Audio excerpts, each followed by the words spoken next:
lebih ekspresi pribadi aja gitu, entah dia hanya merepresentasikan ekspresinya terhadap ketuhanan, tentang rasa gitu. Jadi yang diolah tentunya hanya di bagian rasa.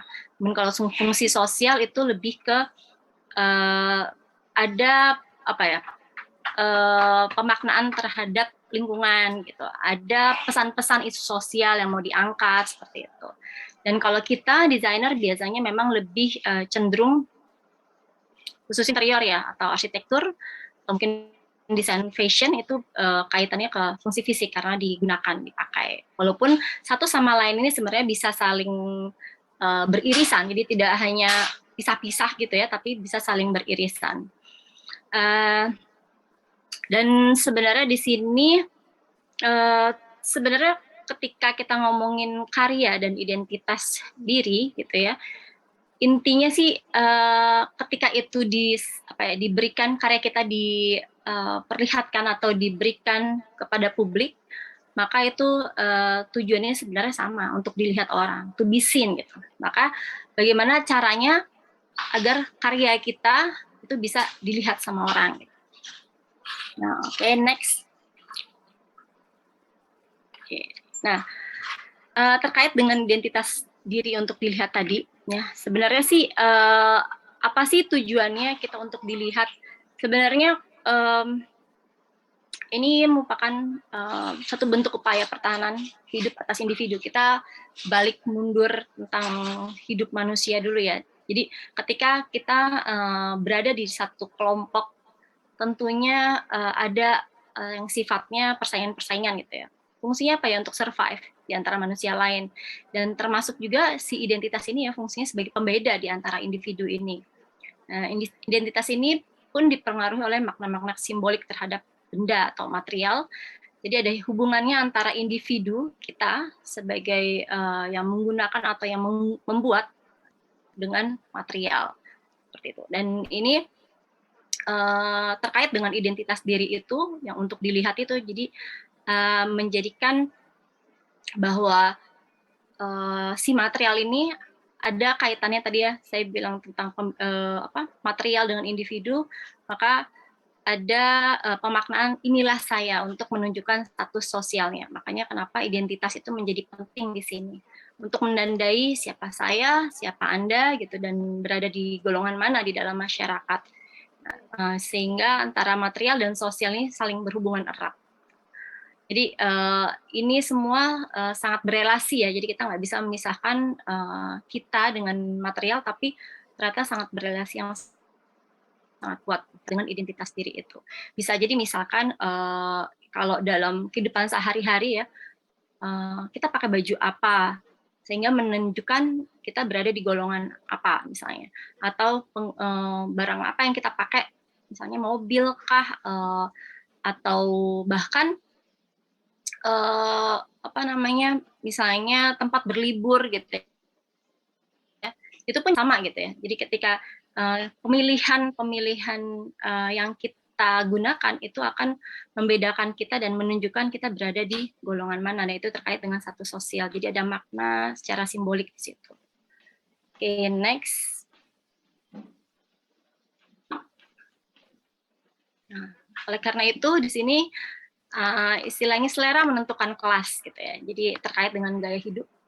Bagaimana gaya hidup ini dipengaruhi apa yang ditentukan, diramalkan oleh diri kita, kan oleh kita ya. Saya menyebut kita gitu, para penentu selera, karena kita adalah desainer. Apakah itu desainer, stylist, arsitek, kurator gitu, bahkan seleb gitu. Seleb juga termasuk. Di sini kita bahkan tidak hanya sebagai, ketika saya bilang tadi kita mendiktekan, kita menentukan, bahkan kita bisa bikin tren kan. Makanya di sini kita sebenarnya sebagai penentu selera ini adalah agensi budaya juga.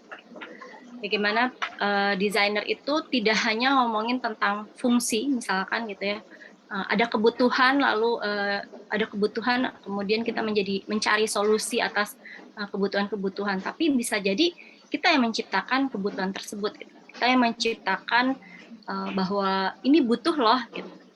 Nah, itu peran kita sebenarnya. Dan ini memang tentunya ada teknologi yang mendukung gitu, ada media sosial, iklan, seminar dan lain sebagainya. Nah, sehingga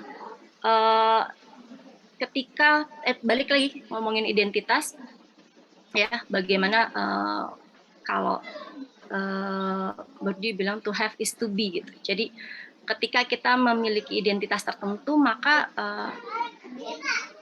kita tadi ya balik lagi bahwa kita berada dalam golongan atau kelas tertentu. Selera kita menentukan kelas tertentu. Terus dan tadi pilihan mobil, busana, gaya desain, tempat berlibur, tontonan, bahkan nonton apa gitu ya. Dan itu memang dikejar untuk menyatakan status sosial kita, menyatakan keberadaan kita berada di golongan apa, di komunitas apa, misalnya seperti itu. Dan di sini si penentu selera ini ya, desainer, stylist, kurator, dia adalah agensi budaya yang bahkan bisa menciptakan gaya hidup seperti itu. Oke, next. Ya, karena apa? Penentu selera ini bisa memproduksi makna, ya, termasuk produksi makna identitas bagi masyarakat atau maupun bagi dirinya sendiri. Kalau kita ngomongin bahwa karya kita punya ciri khas tertentu, maka dia akan memproduksi makna karyanya sendiri. Tapi kita juga bisa memproduksi makna untuk satu karya untuk orang gitu. Jadi misalkan contohnya, nah saya kasih contoh misalnya co-working space ya. Kebetulan saya banyak nulis tentang co-working space. Jadi co-working space itu pada awalnya kan nggak ada ya. Pola kerja konsumsi masyarakat dalam bekerja itu ya kantor gitu ya, di kantor. Kemudian ada percepatan teknologi yang memungkinkan kita bisa bekerja tanpa ruang atau ya kebutuhan ruang yang besar gitu. Kita bahkan bisa bekerja, kalau freelancer biasanya ya hanya dengan satu device itu udah bisa bekerja gitu, menghasilkan uang. Nah, sejalan dengan itu banyak para pekerja freelancer itu mereka bekerja di mana aja gitu kan. Jadi sebenarnya konsep work from anywhere itu udah ada dari dulunya gitu ya. Dan mereka umumnya banyaknya memang kerja di kafe-kafe karena dianggapnya kafe itu punya noise yang bisa membangun mood gitu, mood tertentu, dan bisa mempertemukan banyak orang, relasi gitu ya, networking seperti itu. Nah, kemudian ada salah satu pegiat si co-working ini, mereka menciptakan ruang yang bisa mengkombinasikan antara ruang kerja konvensional gitu ya dengan si atmosfer si kafenya itu, sehingga itu di situ saya melihat bahwa si pegiat co-working ini yang meng-create itu ya dia adalah agensi kebudayaan. Dia menciptakan pola kerja baru gitu bagi masyarakat modern sekarang saat ini. Bagaimana si yang tadinya dianggap jadi mengakomodir sebenarnya kebutuhannya, kalau misalnya nggak ada co-working sebenarnya nggak apa-apa juga gitu. Tapi ternyata dengan ya karena mungkin si penentu selera ini atau agensi kebudayaan ini dia punya apa ya, semacam pemikiran yang bisa mengajak orang untuk nih, saya bisa loh bikin satu tempat di mana bisa mengkombinasikan antara ruang kerja yang punya space ruang gitu, tapi juga tetap networking-nya ada di situ, terus kemudian atmosfer noise-nya si cafe juga ada di situ. Jadi seakan-akan mengakomodir kebutuhan si para pekerja yang startup atau yang freelancer ini, seperti itu. Nah, itu kan peran agensi budaya juga gitu dalam hal ini, yang pada akhirnya tumbuhlah atau ada si ruang-ruang co-working seperti itu.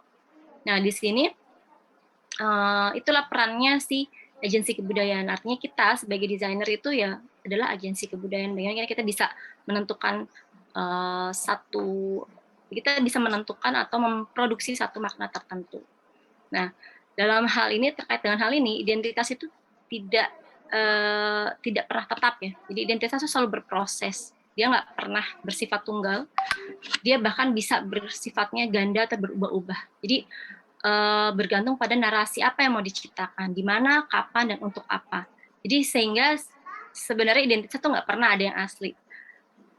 Misalkan ketika kita membuat desain, ada yang sudah lebih dulu gitu ya misalkan. Lalu ketika kita melihat desain orang, lalu menjadi inspirasi buat kita. Walaupun tidak plek-plekan kita adaptasi, tapi itu kita olah kembali, kita modifikasi, menjadi identitas baru untuk kita. Nah itu kan artinya memang identitas nggak pernah ada yang asli.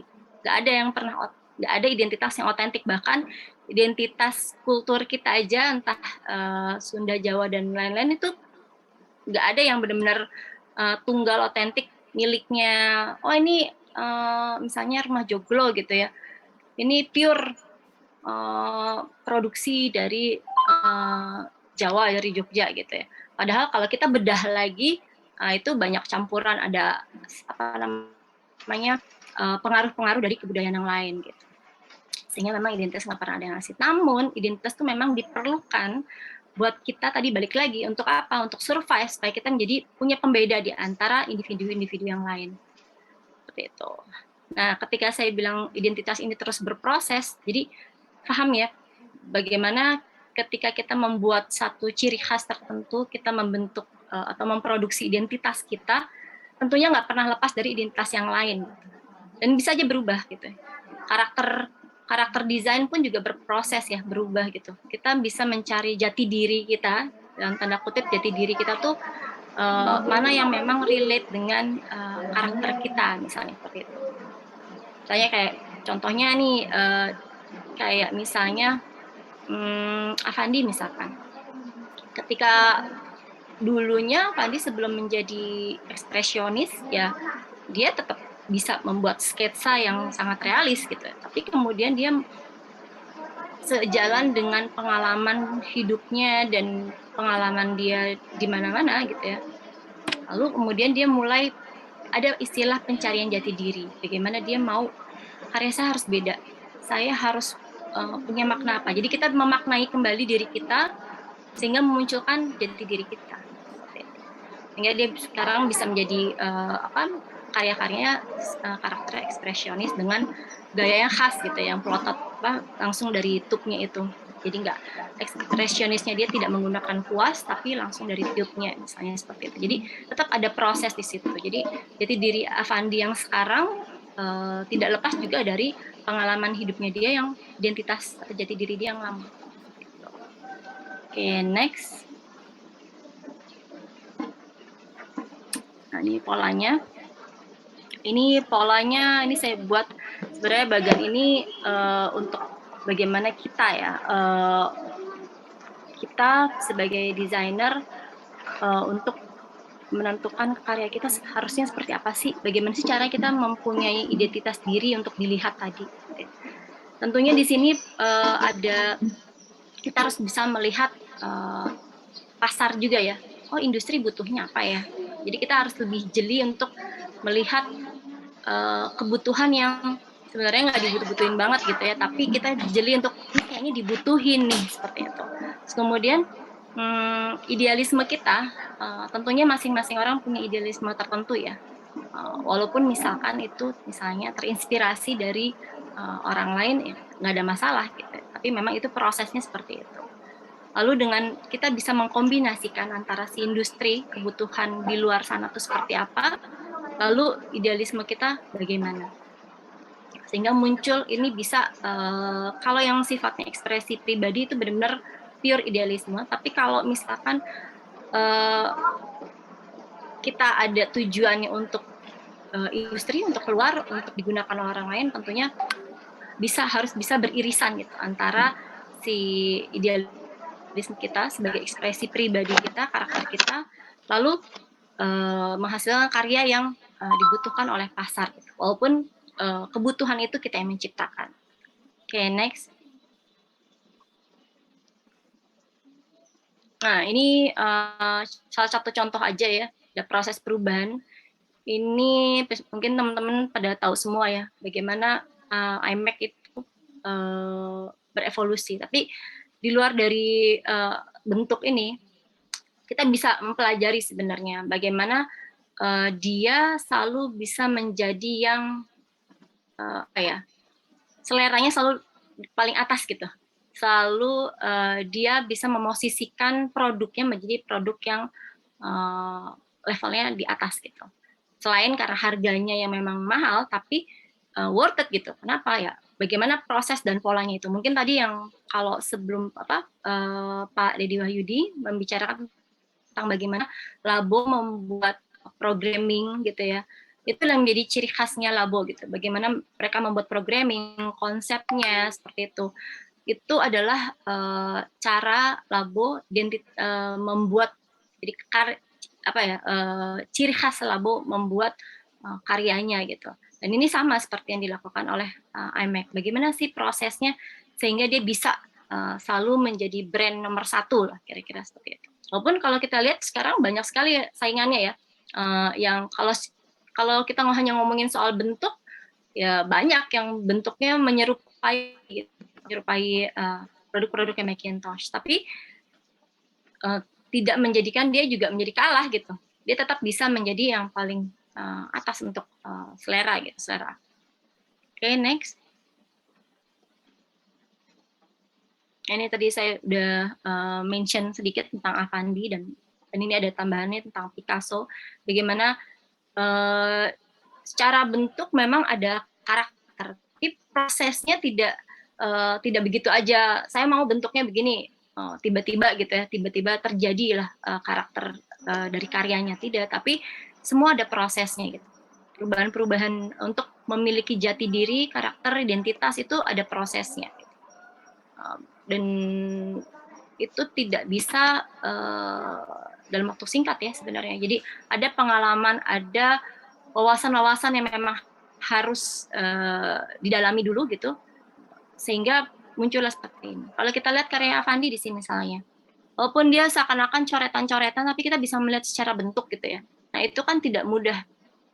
Bagaimana dia menggali, mengeksplorasi kemampuannya gitu untuk akhirnya ya bisa menjadi seperti ini.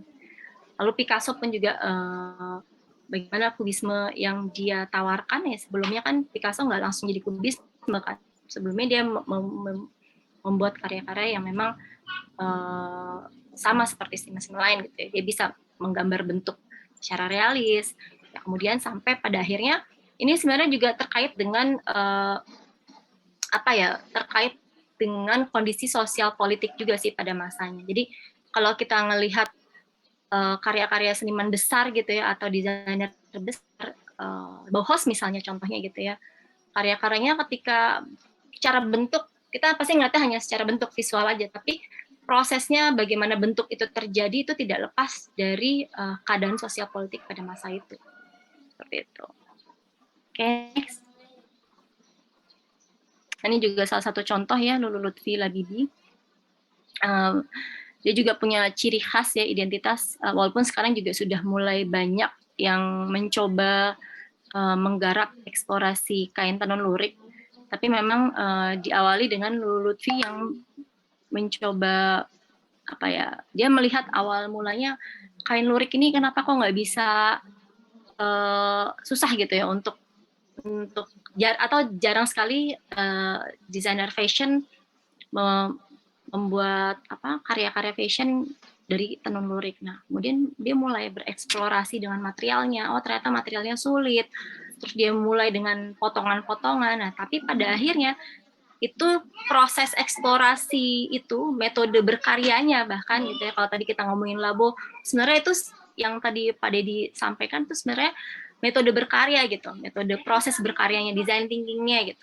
Ya, bagaimana itu berproses dan menghasilkan karya yang akhirnya menjadi pola yang sama gitu dalam setiap berkaryanya, sama seperti yang dilakukan oleh Lutfi Labibi gitu. Pada akhirnya bentuk itu ya bonusnya gitu, secara visual tuh bonusnya, tapi prosesnya itu bagaimana bisa terjadi itu yang menjadi perlu kita garis bawahi gitu. Dia bisa melihat pasar mana yang dia tuju gitu ya. Lalu jadi membuat sesuatu berkarya itu nggak cuma sekedar angan-angan gitu. Ada riset, ada proses, ada metode berkarya di situ. Bagaimana ini semua pada akhirnya ketika jadi orang hanya melihat hasil, tapi proses metode berkaryanya itu seperti yang disampaikan tadi Pak Dedi gitu, itu menjadi poin utamanya sih sebenarnya, sampai akhirnya si karya ini bisa memiliki jati diri atau identitas bagi si pengkaryanya, atau desainernya atau arsiteknya. Oke, next. Nah, tentunya kalau kita ngomongin identitas ya, pasti gimana sih think out of the box gitu ya. Gimana sih kita supaya bisa berbeda dengan yang lain? Kenapa? Gimana caranya supaya kita nggak cuman bisanya nyontek-nyontek aja gitu ya, nyontek aja. Terus tadi sebenarnya udah disampaikan juga sama saya tentang bagaimana identitas itu sebenarnya nggak pernah tunggal. Ya. Dia bisa dapat identitas karya itu mendapat pengaruh inspirasi dari manapun gitu ya. Tapi tetap gimana caranya supaya kita bisa menjadi pembeda di antara yang lain. Oke, next. Nah, mungkin di sini saya masuk ke Being Creative. Apa sih itu maksudnya? Jadi ini adalah sistem berpikir yang komprehensif, inovatif, tapi ada orientasi pada kebutuhan manusia. Gitu. Dan sehingga muncul dalam keterbatasan, out of the box.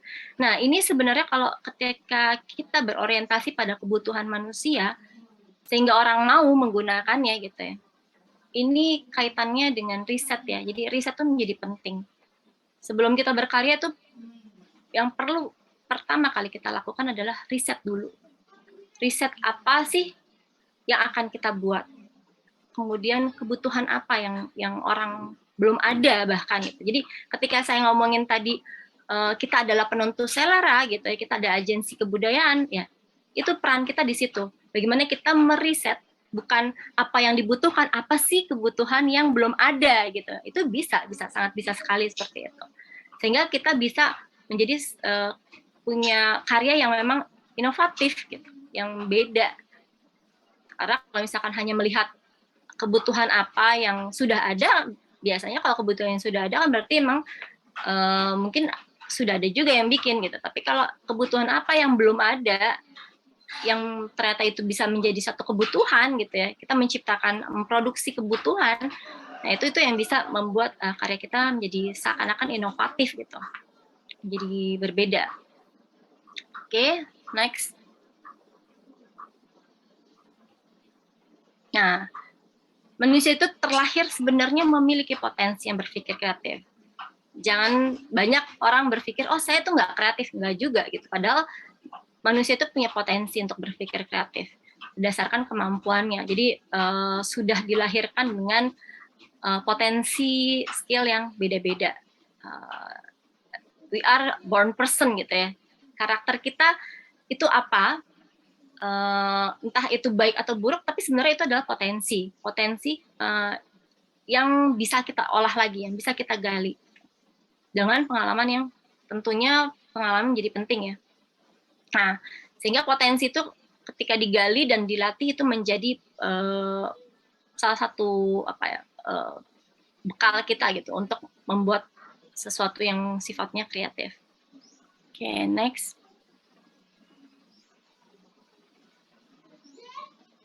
Nah, ini kaitannya dengan bagaimana sih kita bisa berpikir kreatif tadi ya.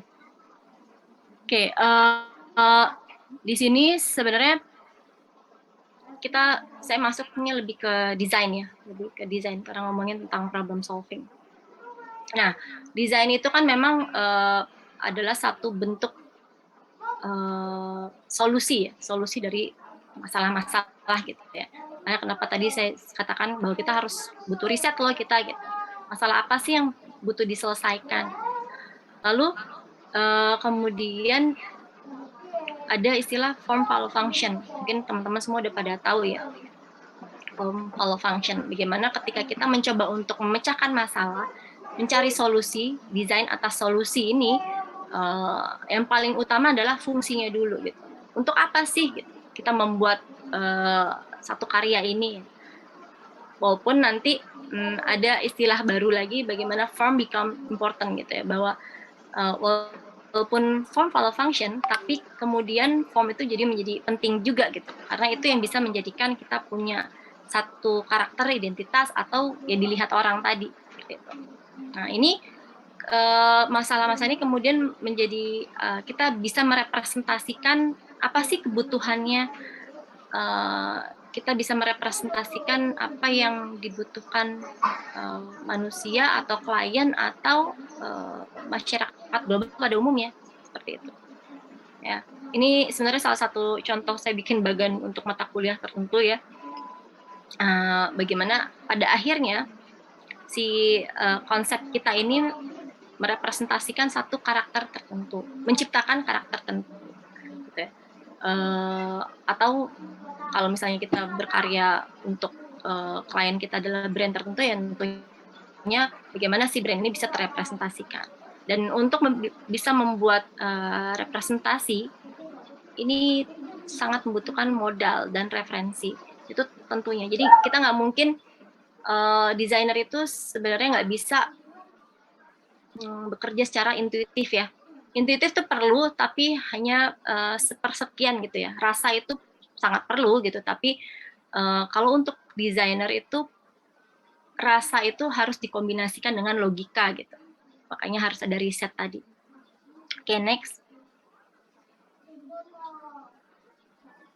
Nah, ini modal yang tadi saya katakan, yang paling bawah tadi ya. Modalnya itu apa sih? Kalau kita sebagai desainer, tentunya modalnya itu adalah pengalaman.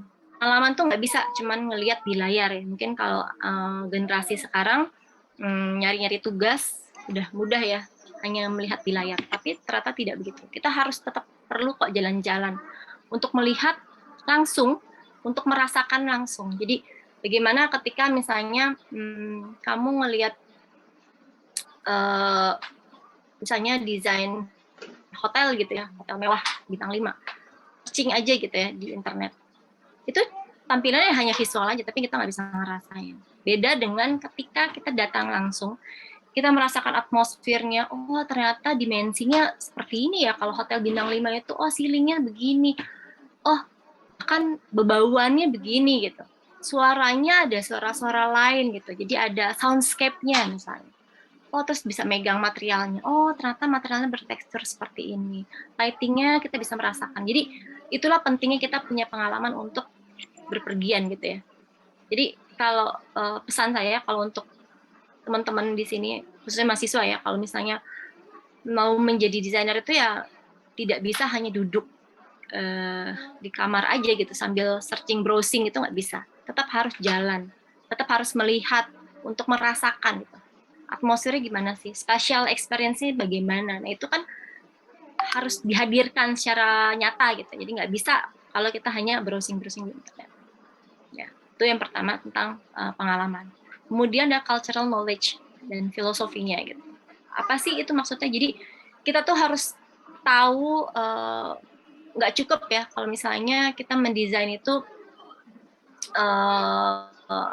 hanya lihat permukaannya aja atau tempelan. Misalnya, oh saya mau ngedesain ruang bernuansa Jawa misalnya. Tempel aja batik gitu. Itu kan tempelan jadi. Jadi ruhnya, nyawanya tuh rasanya nggak dapet gitu. Feel-nya nggak dapet kalau hanya seperti itu. Tapi kalau misalnya kita mempelajari, oke, saya harus mempelajari tentang, karena mau mendesain misalnya ruangan bernuansa Jawa, maka saya harus mencari tahu tentang ruangan tentang Jawa itu seperti apa sih gitu ya.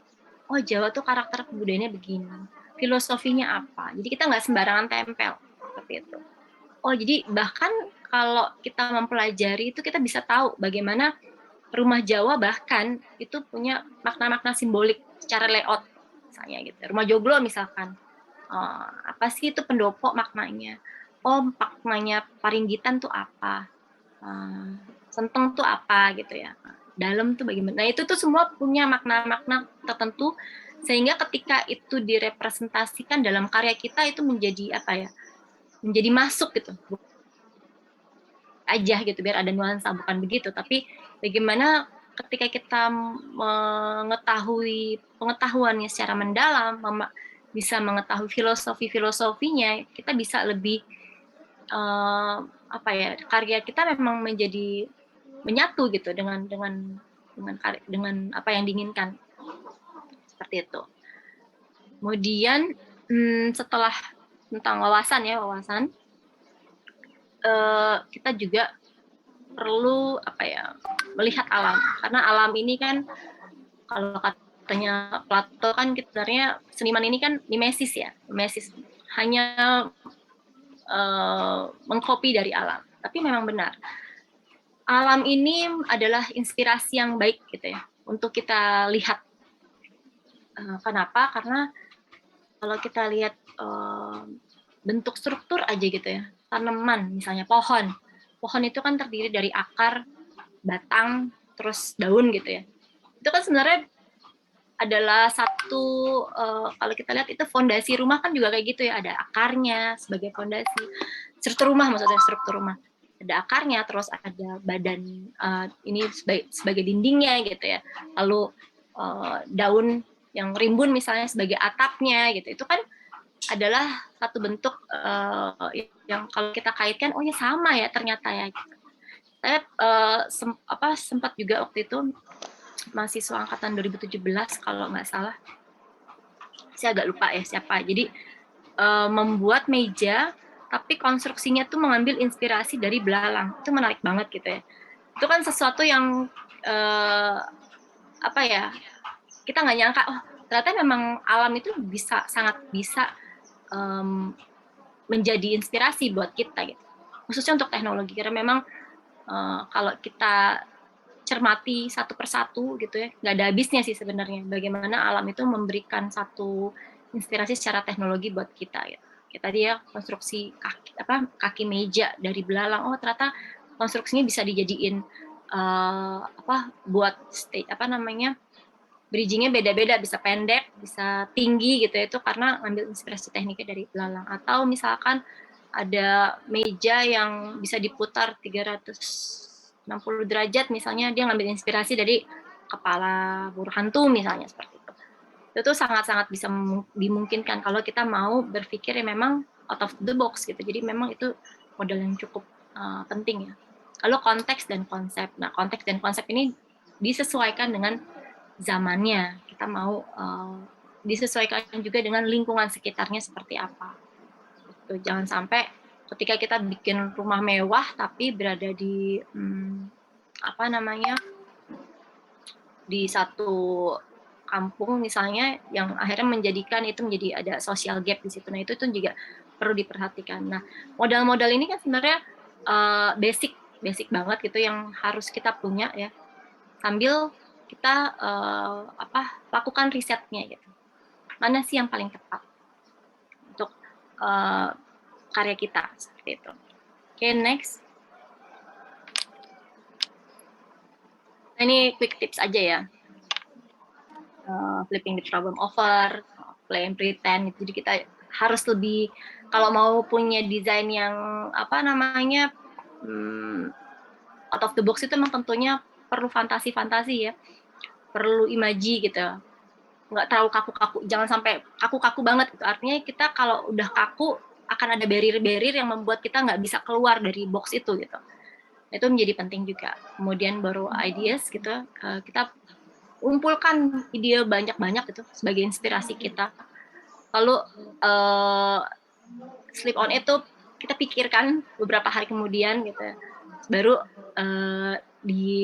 kita ulas lagi satu persatu gitu.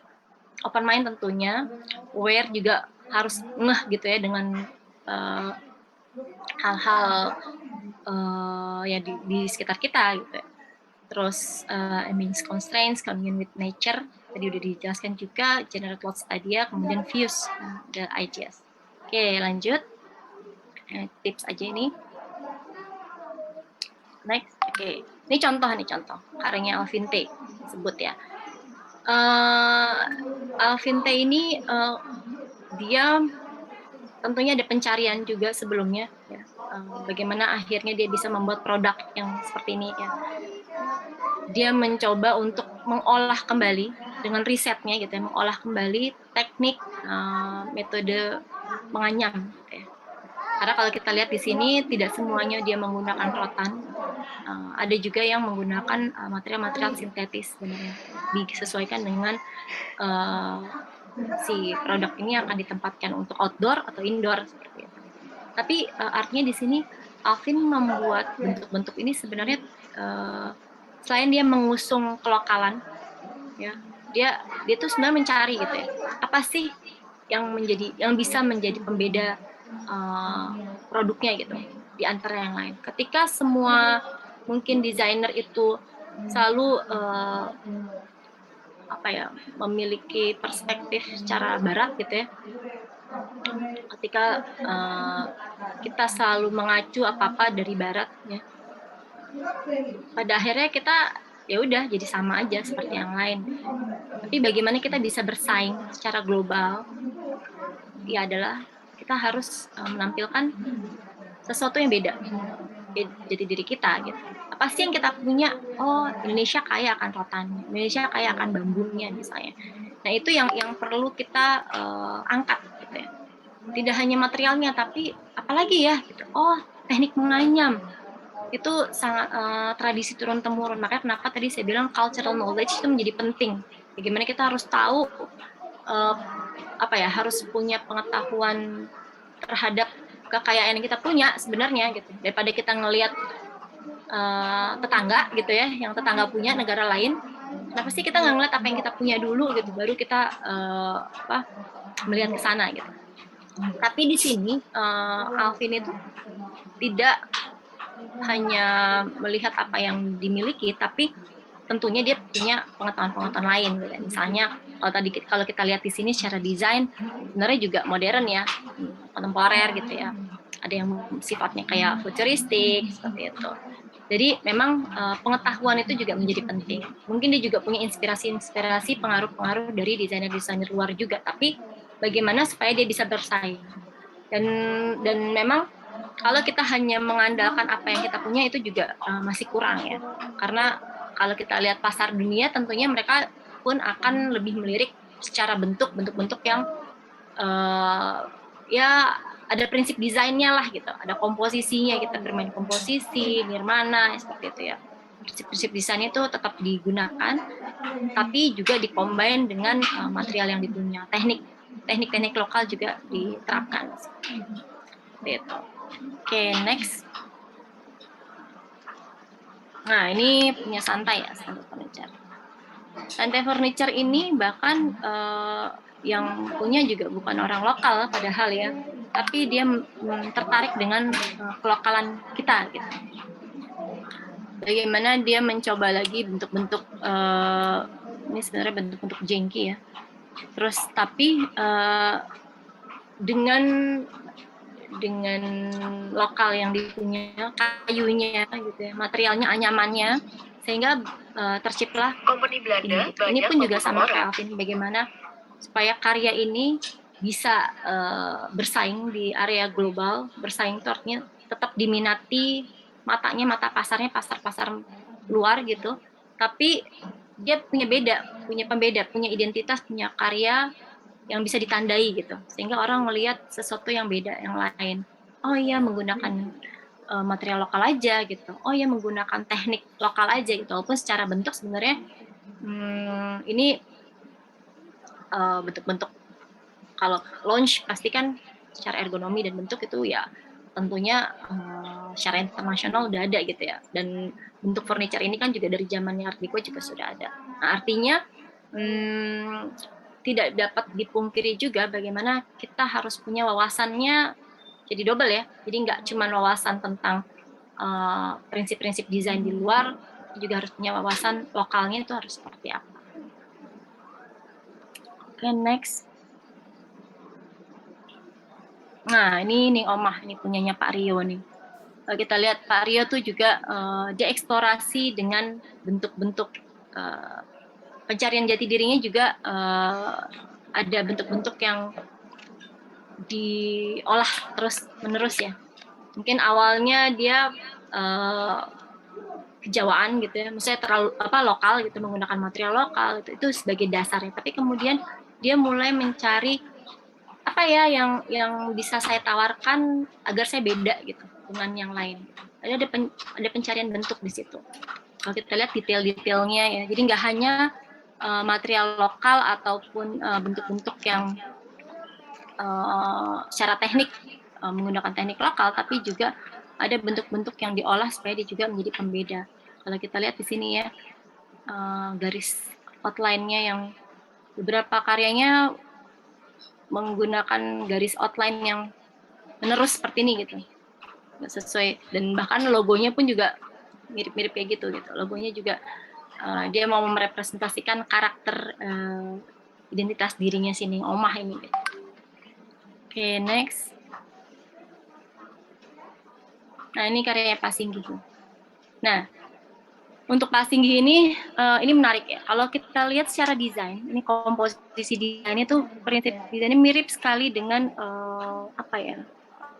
bentuk-bentuk Mac sih sebenarnya. Mac juga bentuk-bentuknya seperti ini, terus kelihatan sudut. Nah, tapi bagaimana bentuk yang internasional ini yang disukai oleh masyarakat global ini tetap bisa bersaingnya tuh menjadi menjadi punya pembeda gitu di antara desainer-desainer di luar sana gitu. Dia menggunakan material yang ada di lokal misalkan, yang mungkin di sana nggak ada gitu.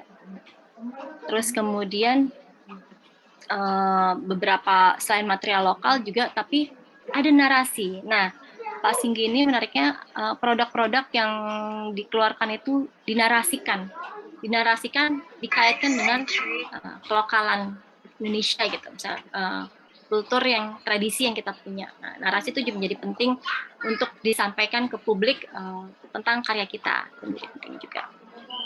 Oke, next.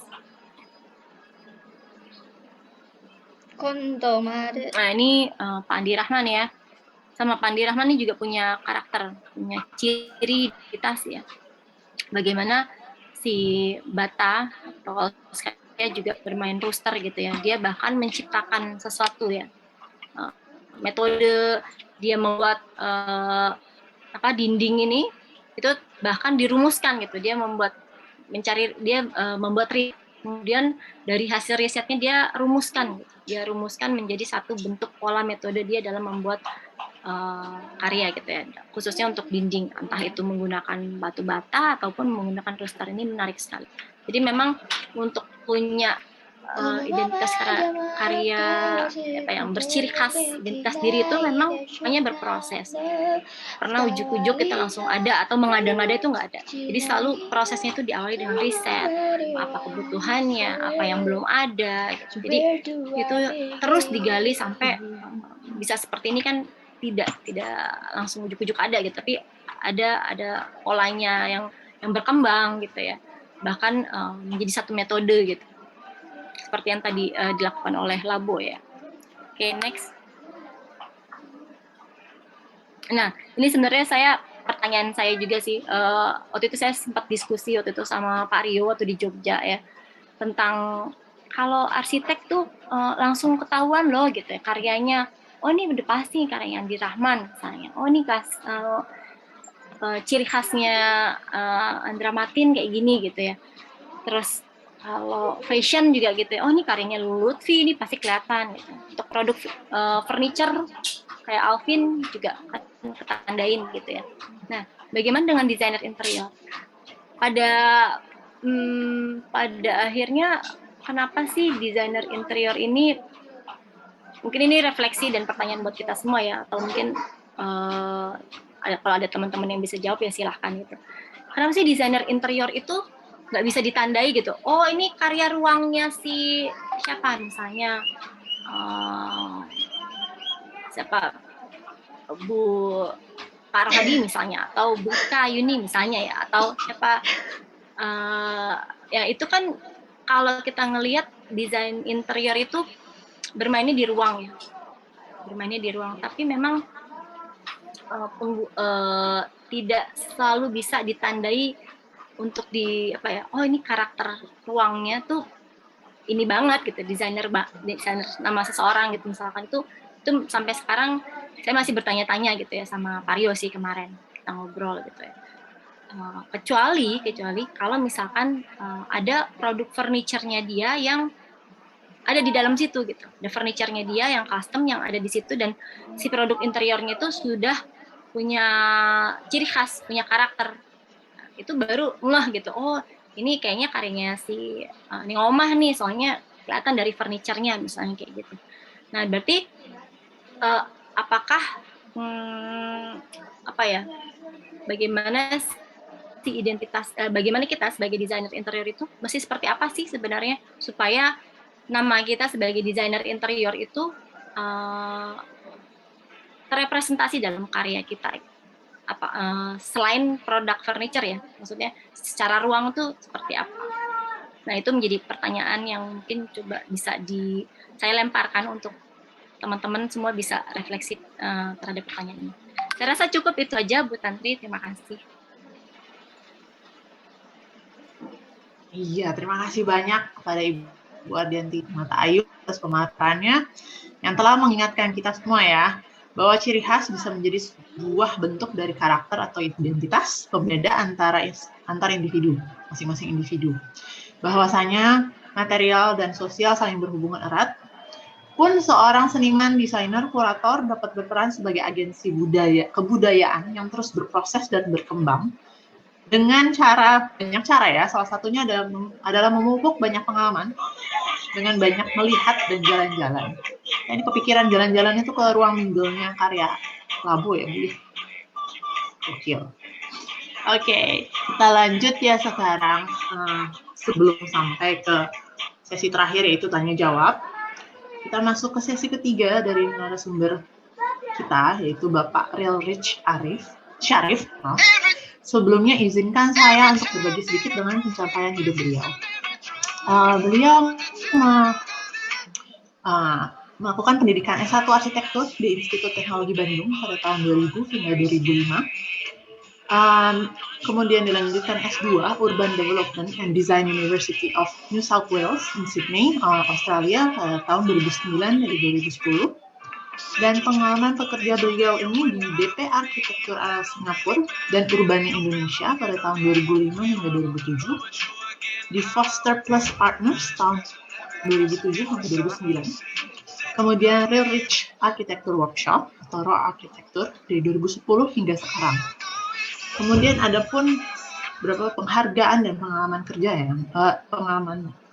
yang didapat oleh beliau juga adalah Arsitektur Guha Plus Ian Deling oleh RAW Architecture, terpilih dalam kategori pembangunan rural plus bisnis di Design Awards tahun 2021 dan 2022. Kemudian RAW Architecture juga masuk daftar panjang studio desain arsitektur yang berkembang pada penghargaan Design pada tahun 2019, 2020, 2021, dan 2022. Ini ketahuan ya, Pak Rilrich ini sukanya borongan. Lokakarya Arsitektur Rilrich terdaftar juga di Inde Award pada tahun 2021, yang kemudian Guha masuk dalam daftar pendek kategori Influencer di Inde Asia Pacific Awards tahun 2021, dan juga dinominasikan sebagai finalis di Kofler Awards 2009. Dan saya yakin Pak, masih banyak Pak, luar biasa sekali. Pada Bapak Rilrich Syarif, kami persilahkan Pak.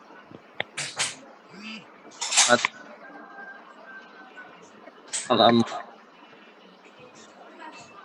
untuk teman-teman, untuk Mas Dedi, Bu Ardia. Salam kenal untuk Bu Madewi Perhati. Pak, dalam waktu 4 menit ya. Tolong di Iya Pak, silakan.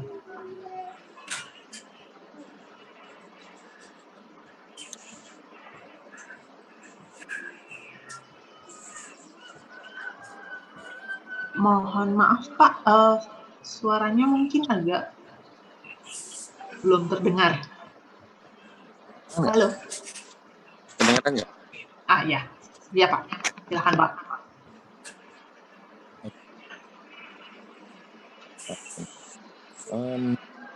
Coba.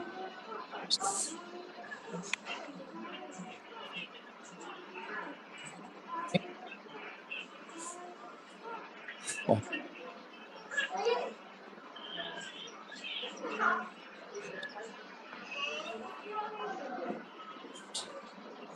Ya, bisa.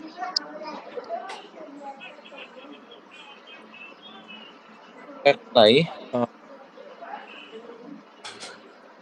Putus-putus, Pak. Bisa kedengeran? Terputus-putus, Pak. Terputus-putus. Sekarang kedengeran, Bu? Terdengar, Pak, tapi terputus-putus, Pak. Sekarang kedengeran, Bu?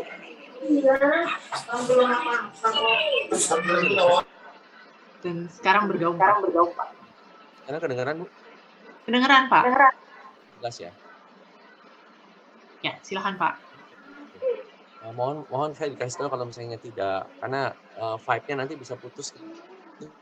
Misalnya kan webinar ya. Baik, Pak. Iya, baik. Silakan, Pak. Jadi rest of spirit, jiwa-jiwa yang gelisah, karena dalam perjalanannya kami itu sebagai studio gelisah sekali terhadap apa yang terjadi di Indonesia dan apa yang terjadi di dunia. Dan apa yang sedang kami